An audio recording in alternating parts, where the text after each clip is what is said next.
Okay, good afternoon, everyone, and welcome. Welcome to AGTA GemFair Tucson is back, presented by the American Gem Trade Association. My name is Samantha. I'm the managing editor for Jewelry Business. Just as a general note to everybody attending today, all of your mics are muted. That said, please post questions for our presenter in the Q&A as we're going to be addressing them at the end of the presentation. And if you have any technical issues as we get started, use the chat feature to communicate with us and we'll do our best to help you out. Today's slide presentation and the speaker's audio is being recorded so we can provide you with the material afterward.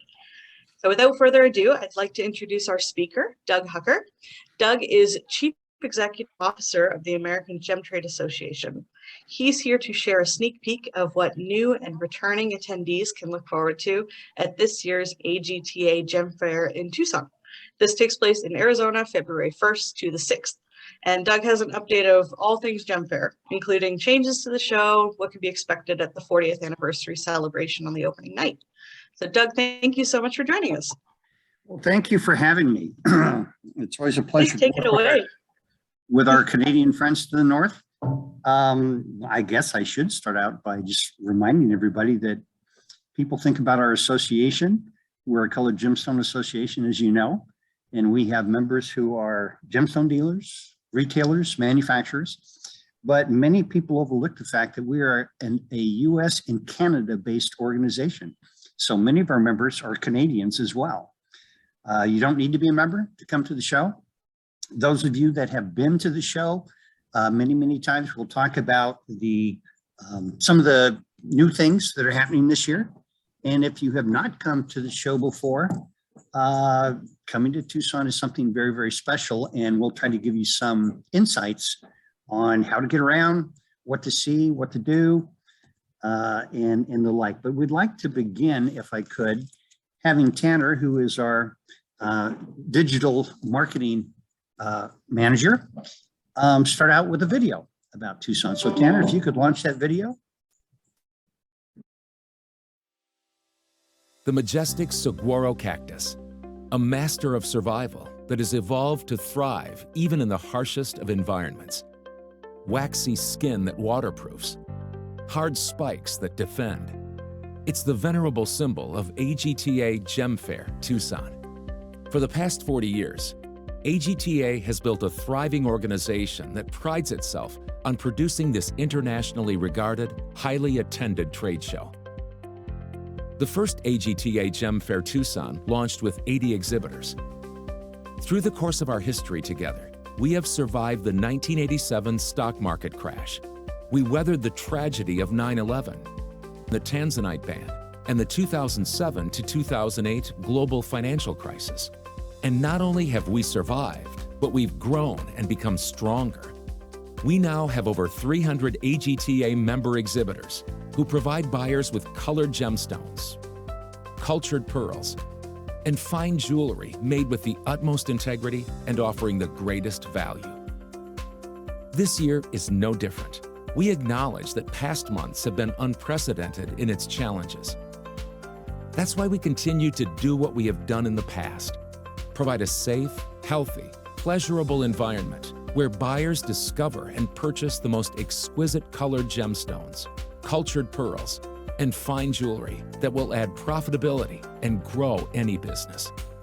We are committed to making your attendance pleasurable and profitable. And just like the saguaro cactus, we are not only surviving our past challenges, but we're blossoming.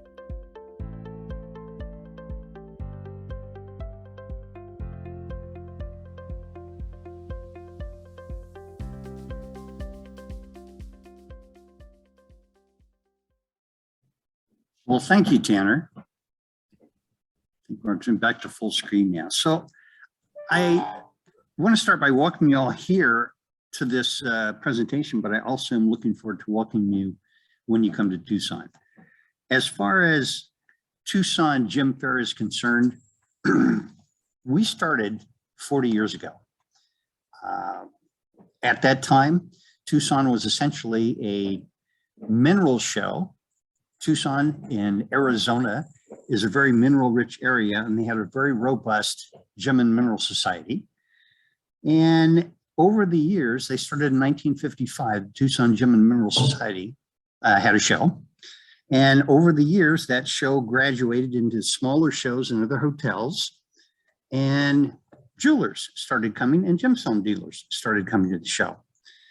And in 1981, the AGTA was formed. Many of the dealers around Tucson decided that they needed an organization to represent their interests in the colored stone business, and they wanted to have their own show.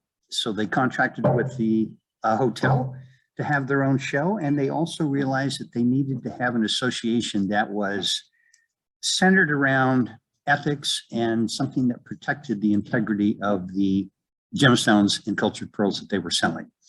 So it was a band of gemstone dealers, about 150 strong, that joined together in various hotels and meetings around Tucson, and they formed the AGTA. And it has grown, it has prospered, it has become, Tucson and the Gem Fair itself has become the most important colored gemstone event in the industry.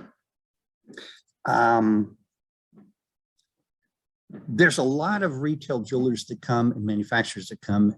And one of the most common statements they make is, Tucson is my favorite show. And there's a number of reasons why they say that, but I think one of the things that it's important to remember is that when you go to the other trade shows, there's a wealth of things that you need to pay attention to. There's a lot of products that you need to see. You're working with different categories in your inventory and things. Tucson and the gem shows and the AGTA GemFair is focused on just colored gemstones and cultured pearls. And it allows you to see a significant portion of all the gemstones available worldwide. They come to Tucson. Most of our dealers spend a good portion of the year sourcing these materials around the world. And you get a little bit of a different impression when you come there, because it seems like, boy, there's more darn gemstones and there's plenty of material and plenty of inventory. But you have to understand that this is a consolidation of so much in material around the world, so that you can come and spend a few days, a week, searching around and taking a look and finding the inventory, finding the goods that you need.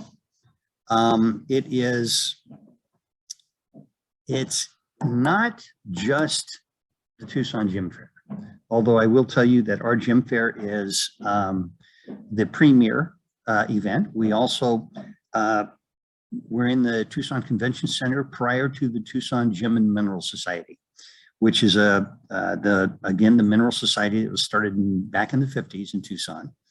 And they they're open to the public, and it's quite an event. But while our show is taking place, there are other shows that are taking place around the city as well that we can discuss with you. But as I said, the organization started 40 years ago, and the members have grown. It has become the go-to show. It's the first show of the year to kick off. And I will say that we did have shows in Las Vegas. We had the AGS Conclave, American Gem Society Conclave in Dallas, and we had shows in Denver. Those, amongst other shows, have been well attended. People are anxious to get back to business. Obviously, the inventories have not been, it's been more difficult to keep your inventory up to levels that you need to. And a lot of people have been talking to us about, please, please, please have Tucson because we need colored gemstones. I will tell you, we're prepared. Our show is essentially sold out. We have good responses from our buying community. The hotels are filling well. So by all means, we hope you're going to be able to make it. And I will say that while the colored gemstones and cultured pearls are the major draw for your business, it's also pretty nice to be in Tucson during February when you're coming from places that are not quite as pleasurable that time of year. But the Gem Fair is a place where you can come and shop. All of our members All of the exhibitors in Tucson are members of the AGTA. Many of the people attending are members as well, although again, you do not have to be a member to attend. And you can shop with confidence because you know that they are committed to a code of ethics that they sign every year to appropriately disclose and present the product to you appropriately. So it's a pleasant, nice, comfortable atmosphere. It is a show where you can focus on a very narrow category of materials that help your business succeed, and you don't have to be distracted by those other categories. And it is an area where you can develop significant profits because there's very good margins in colored gemstones and cultured pearls. As I said, this year is going to be kind of special. We are celebrating our 40th anniversary. The association was formed in 1981. So this is the 40th anniversary of the association, and the show will be the 40th anniversary of the show itself. They formed in 1981, and in 82, they had the first show. So we've kind of combined them all, and we would definitely love to have you all join us on opening night, which is Tuesday, February 1st. We will have a get-together. It's probably going to be outside around the new developments in the facility, which is a beautiful plaza with water fountains and things like that. And Tucson is a great place to have an outdoor event at that time of year. And if it is inclement weather, we have other considerations to move it inside the convention center. But we're going to be just celebrating the fact this association and this show has been around for a long time and it has thrived. I will tell you that Tucson is also where you're going to see at the Gem Fair any new products or new finds. Typically, gemstones come from the ground and they don't come out on demand. People can't go out and mine gemstones just for the Tucson show to get ready for the big crowds. But if materials are found in certain areas, there might be some new great garnets, there might be a new find of sapphire, there might be new emeralds found in some areas. And while the supply chain has been somewhat disrupted by COVID and things, we're still finding new materials and they're still working their way into the marketplace. And Tucson is definitely the place where you're going to see the materials that you need to improve your business. There's events that take place.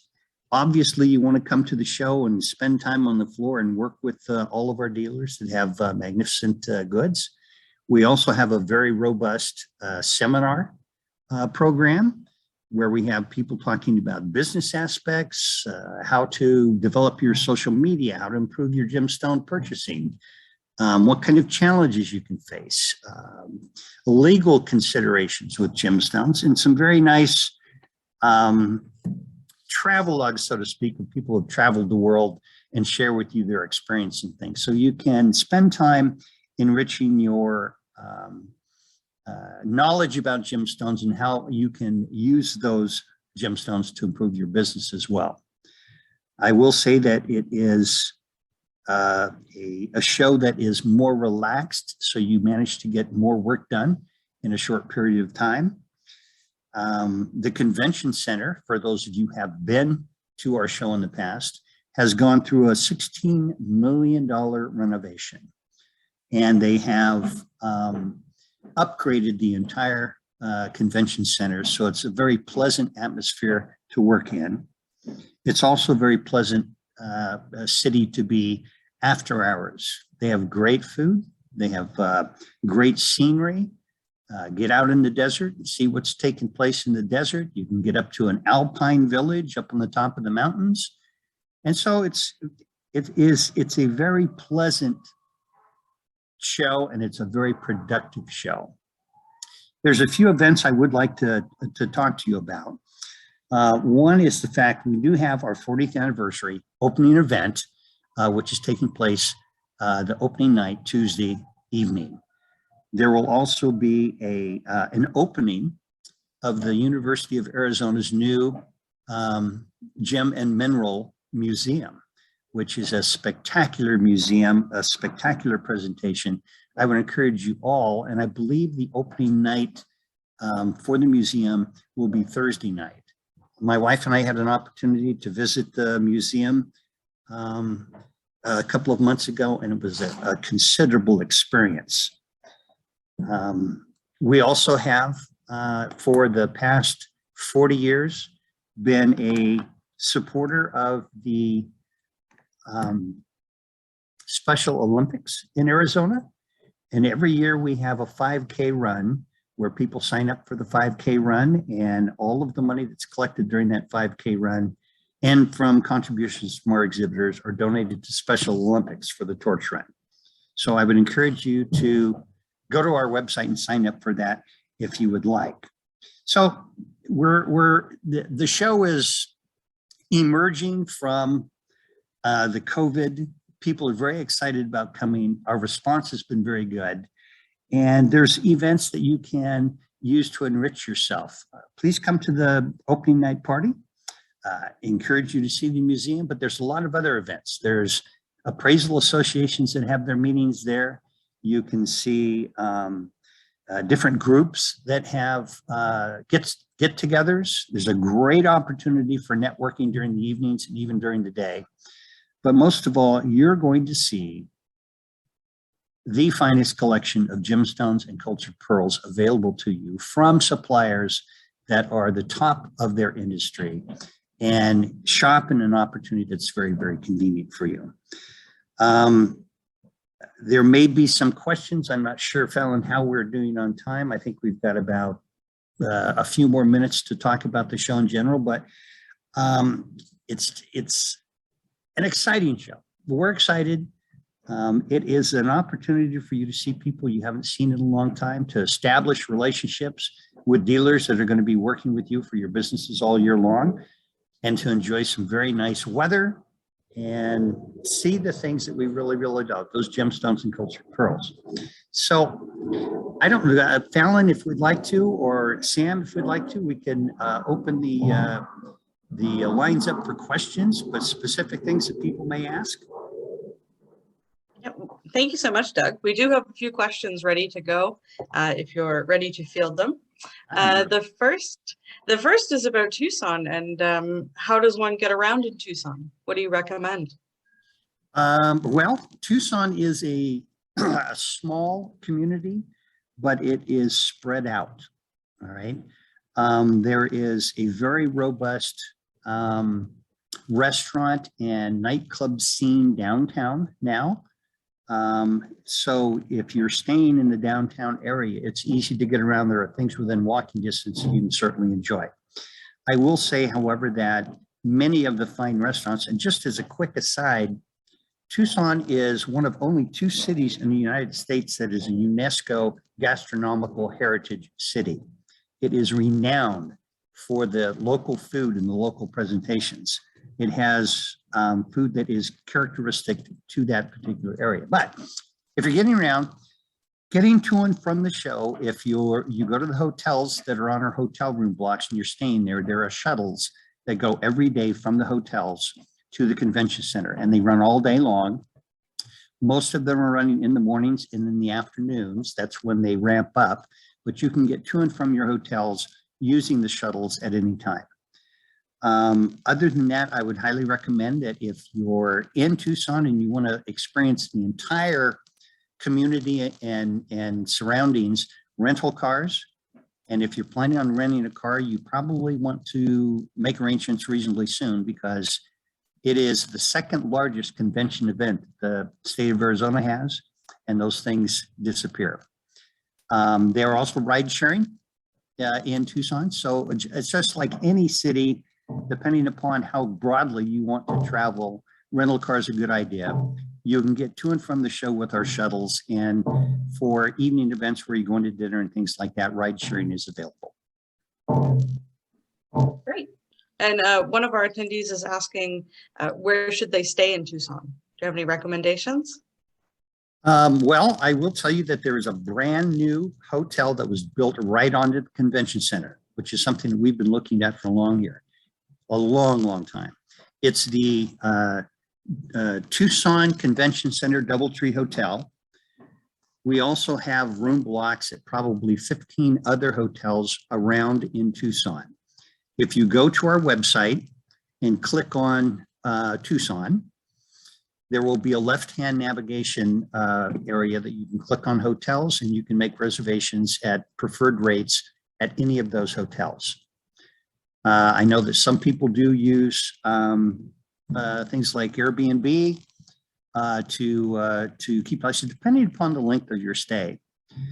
Our hotels are around in different parts of the city. The most convenient, you walk in, if you're at the Convention Center Hotel, the DoubleTree there, you walk right into the Convention Center, you don't have to go outside. We have many events at the Marriott University Park as well, and there's a shuttle that goes every day there. So our Spectrum Awards Gala takes place at the University Park. ICA, the International Colored Stone Association, has their event there. So those are probably two of the main hotels that people like to stay at, but there's many with different price ranges and stuff. But if you do go on the website, click on hotels, and I think Tanner will be providing on the chat area the links to those hotels. Okay. That's great. And you say the new DoubleTree, it's recently been renovated. What can you tell us about the Convention Center Hotel? Oh, it's the hotel is brand new. The hotel is, I mean, the Convention Center has been renovated, but the hotel just opened about 6 months ago. And it's a very pleasant place to stay. The rooms are beautiful, but I have to say that it is the most convenient hotel because, like any convention, if you can walk, you know, out your room, get in the elevator and go downstairs and walk onto the floor of the Convention Center, that's very, very convenient. So that's it's one of the places people are really looking at right now. For sure, I can see why. And what can you tell me about the PPE and mask requirements for the show? Well, we have stayed in constant contact with the Convention Center, the Tucson Convention Center, and the Pima County Health Department. And right now we're working under the protocols that are established by the Tucson Convention Center. And at this point, the requirements are that you do wear masks. So we will require that you wear a mask during your time on the floor or at the convention center. And of course, encourage social distancing. Beyond that, there's no requirements for vaccine cards or anything else at this point. It's just the same kind of protocols that were in place in Las Vegas when we had the shows there. Clark County was requiring masks, and everyone had a successful time, and everyone was comfortable and felt good about it. And someone is asking again about the shows happening in Tucson. Is AGTA the only show happening in Tucson? Yes. That's a qualified yes. I said the event in Tucson is the second largest convention event that the state of Arizona has. It produces probably in the neighborhood of about $150 million worth of revenue for the county and for the city. There are about 40 to 45 different shows that take place starting before and extending after, but the focus, for instance, the Tucson Gem and Mineral Society show is not immediately, but a couple of days after our show. Right across the street from our show, you have the GJX, which is the Jewelry Exchange. People call it the tent. The Tucson Convention Center is very near Interstate 10. It's just a stone's throw from Interstate 10, and all along Interstate 10, there are hotels and motels, and many of those hotels and motels have smaller shows.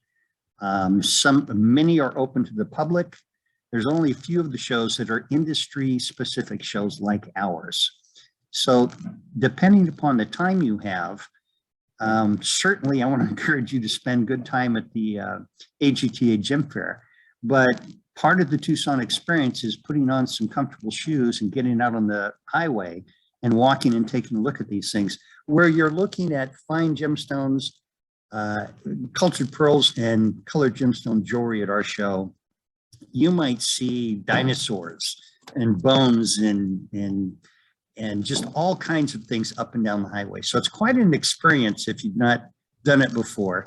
But I will tell you, it's kind of like Disneyland. It's very difficult to do it all in one day. So you have to be kind of judicious with your time.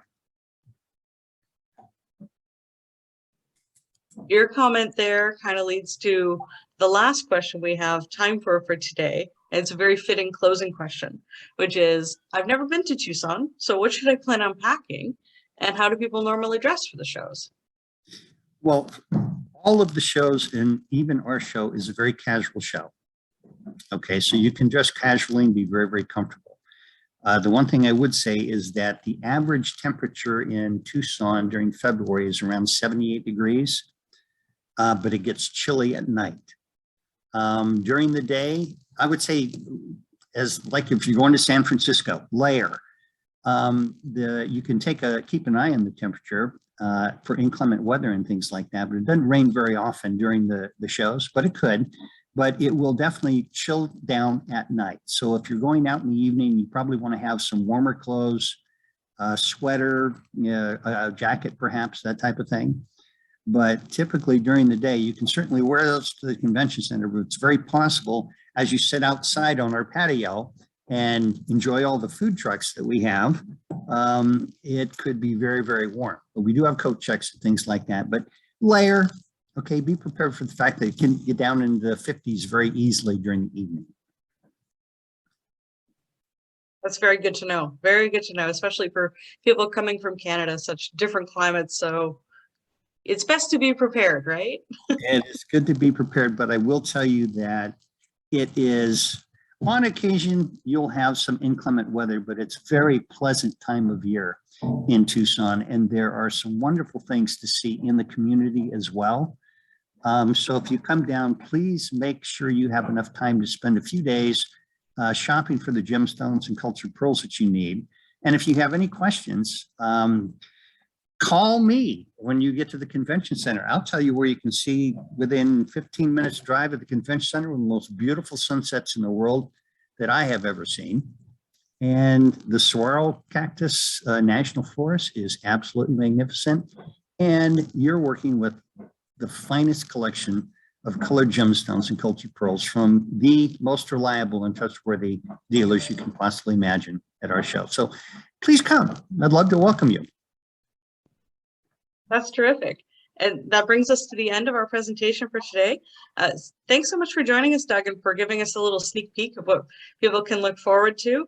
And if any of our attendees have any questions, Doug and the AGTA are really great at getting back to everybody, and lots of information available on the website. Tanner provided that in the chat for everybody. For any questions we didn't capture today, we can see if we can get those answered by Doug via email, and please send them through. So once again, thank you to Doug. Thank you to the AGTA. It was our pleasure, Sam. Thank you very much. Awesome. That was a great presentation, and a recording of it will be available on the democast version of Jewelry Business 1 week from now. We're also going to send a link to the recording via email to everybody. So thanks to everybody who attended. Thank you to you as well, Doug, and have a great afternoon.